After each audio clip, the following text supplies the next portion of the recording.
David Newcomb with Solid Rock Jewelry. Tammy and I are going to demonstrate for you how we take a stone from the rough stage to the slab stage to a cut and polish stone. This is the first basic step along the way. We already have a slab that's been cut off this, and we're going to select a pattern here that we're going to make a ring from.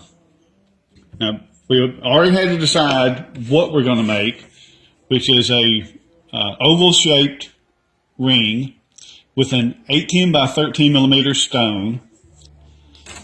These templates, these things you see here on the table, some are metal, some are plastic.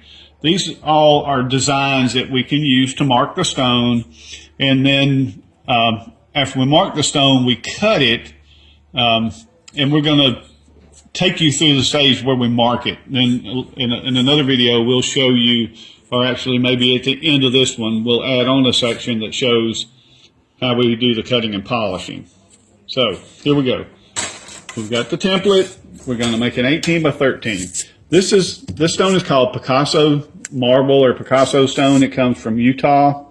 It's very popular in the jewelry making business because of the colors, which are sort of neutral in earth tones, and probably more so for the patterns. It has some really, really interesting patterns that look almost like lightning bolts, but they're black instead of white, and just really is a fun stone to work with. And it polishes very well.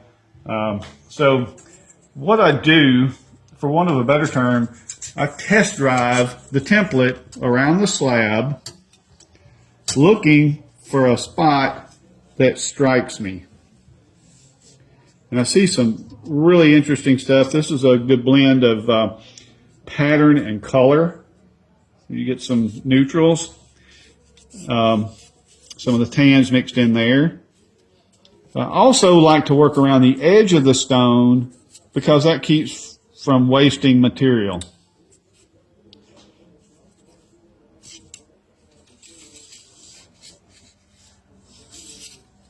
I'm thinking this is where we need to be.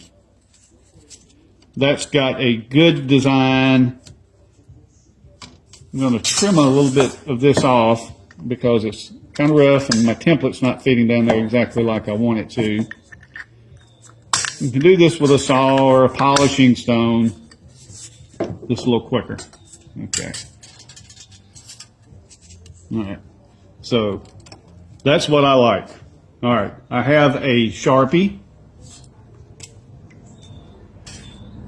that is a fine point black Sharpie because I want a line, but I don't want a huge line. And I'm marking inside this template, inside this oval. And that will leave a distinct black mark on the stone that I can use to cut later. Okay. That gets us ready for the next stage, which is trimming the stone itself. To do that, we use a bandsaw, which is a saw that has a blade on a loop, and it's embedded with diamonds. Just about everything that we use as far as a cutting tool has to be embedded with diamonds because a regular saw will not cut stone.